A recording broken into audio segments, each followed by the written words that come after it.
Welcome back, my fellow battle brothers and sisters. This time I've returned with a different sort of video, one which is more hobby focused. I've connected with Sultan from the YouTube channel SultanPlays. A few weeks ago we started planning a Warhammer YouTuber collab. The concept? A model swap.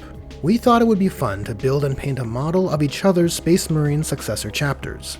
And ultimately, we decided these videos would feature the creation of new captains for both the Firekeepers and the Voidwalkers. In the description below, you can find a link to Sultan's video where he brings to life an absolute beast of a Firekeeper's captain. Definitely go and check that out. But for now, we move on to the meat of this video. Let's paint a Voidwalker's captain. Sultan mentioned to me that his Voidwalkers do not yet have a Blade Guard sword and board style captain, and so I proposed an idea. A captain in Gravis Armour with blade and shield, poised to be a real unyielding chunker of a captain. And this is the result. The base model is the newer captain in Gravis Armour, with a 3D printed Deathwatch shield and shoulder pad. And to add an extra bit of spice, I replaced the mastercrafted power sword with the Tempest Blade from the Stormcast Eternal's Evocator's kit, which I think makes for a pretty snazzy Voidwalker's relic. Regarding GW's official rules for play, while a captain in Gravis Armour cannot take a Storm Shield for reasons, I think this model here tastefully represents a Blade Guard captain with any armor-based defensive enhancements, such as the Artificer armor present in the Gladius task force. Plus, I went ahead and magnetized the shield arm, to allow this captain to run the Codex-compliant Boltstorm Gauntlet build. But now it's time to paint. To start, all the components were primed with Vallejo Black Airbrush Primer, including the captain's base. I actually sanded down the base to make it as flat as possible for the Voidwalker's basing scheme. But funnily enough, I don't think it made a noticeable difference. And once all the components were primed, it's time for base coating. I decided to experiment a bit here using AK's Dark Prussian Blue. I never used AK's paint range before, but looking at it, I thought it would make for a decent base coat for the Voidwalker's color scheme. And since the majority of the model is going to be brushwork from here on out, I figured I may as well purple up the base for the Voidwalker's basing scheme. There was nothing fancy to it. I continue applying Dark Prussian Blue, mixing in more purples and whites until it looked bright enough. Not exactly a scientific approach here. Here's the result of the base coat steps. To be frank, I was totally blown away by the finish on the Dark Prussian Blue. It has a warm, almost satin-like finish. Now, full disclosure, through layering I essentially lose this finish, but I think AK's Dark Prussian Blue would make for an excellent base coat for a Crimson Fist's army. On to layering the armor. The Voidwalkers have a quartered scheme of purple and blue, and so I'll be building them up using Naggaroth Night and Macragge Blue, then building to Xeris Purple and Kaldor Sky. I applied these colors using Lamian Medium, as I thought it may retain that nifty undercoat. It didn't. First up was Macragge Blue on the left half of the upper body and right leg. As you can see, the Lamian Medium has really thinned down the thickness of the base paint. So I went back in for another round. The diluted paint makes for worse coverage, but also makes for smoother blends. And after the second coat, the Macragge Blue is now more apparent. So it's time for Kaldor Sky. Specifically, mixing some into the current blend. Because Kaldor Sky is also an extra thick base paint, I added some Lamian Medium to the mix.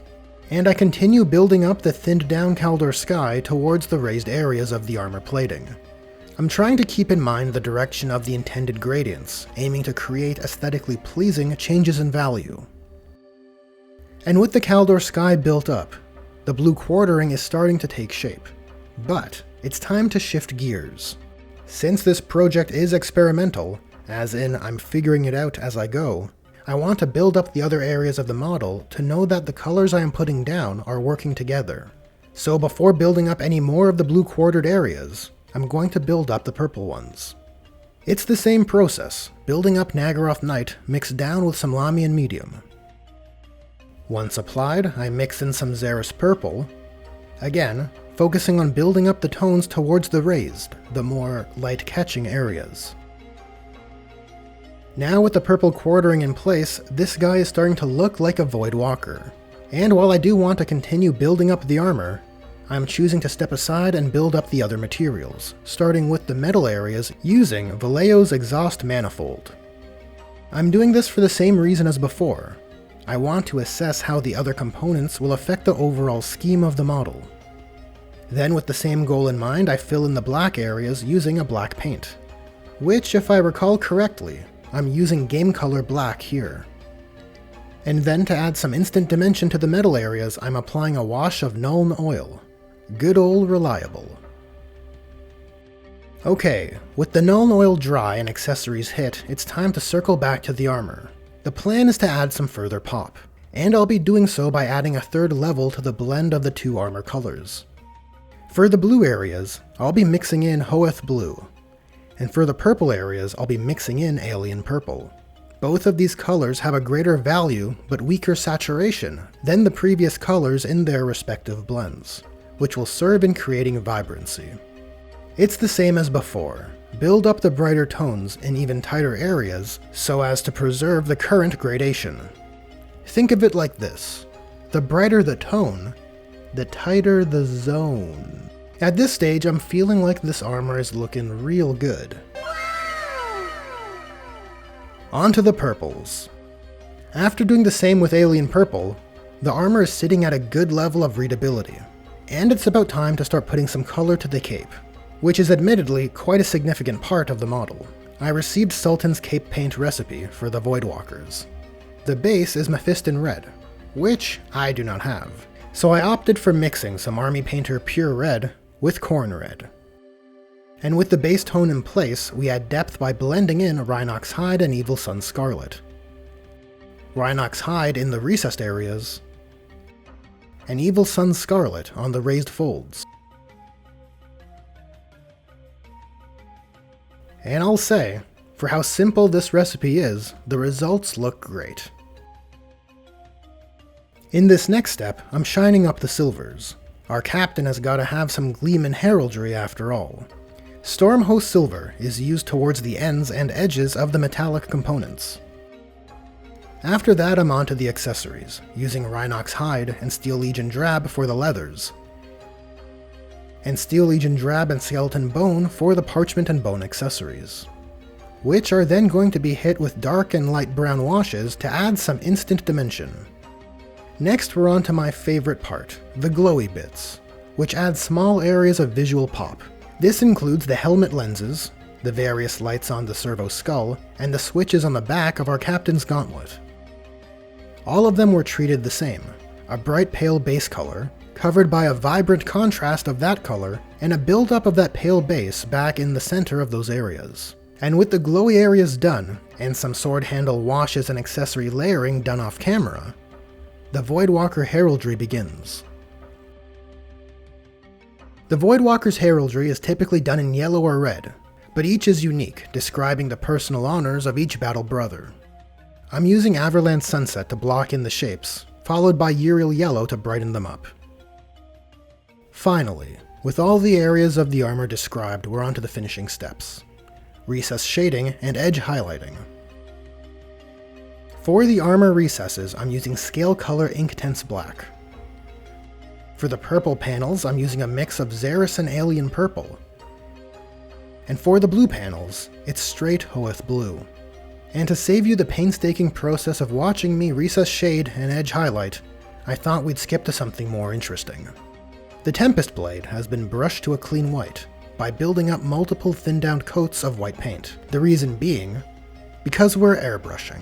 Here's the rationale. I feel when most materials are described using the same methods or techniques, such as brush painting, it causes materials described using different methods, in this case airbrushing, to naturally be perceived as unique or special. Sultan informed me that the Voidwalker's blades are painted with a Kellyon green contrast, which is yet another paint I don't have. And so I thought, of course, a substitution. So I mixed Warp Lightning contrast with Frost Heart contrast, aiming to get as close as I could to a Kellyon. Then it was just a matter of tinting the white blade to get the gradient, followed by some quick edge highlighting. And we're almost done. He's been pinned to his base and the mordant earth is being applied. It was during this step I painted the captain's tactical rock black, to match the mordant earth. And once dry, the cracked surface is locked in with Lamian medium, and the base gets rimmed with Vallejo black primer.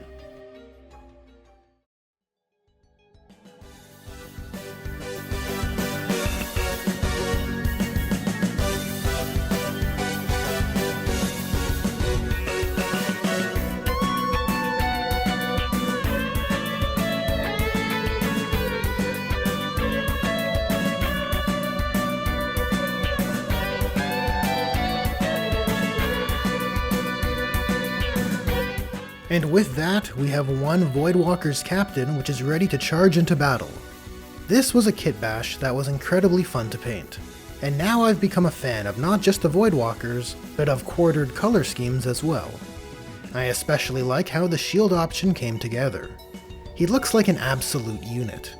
Plus, I think the idea of a captain returning from service with the Deathwatch with an unorthodox wargear option is really cool, since the veterans of the Deathwatch often break such conventions.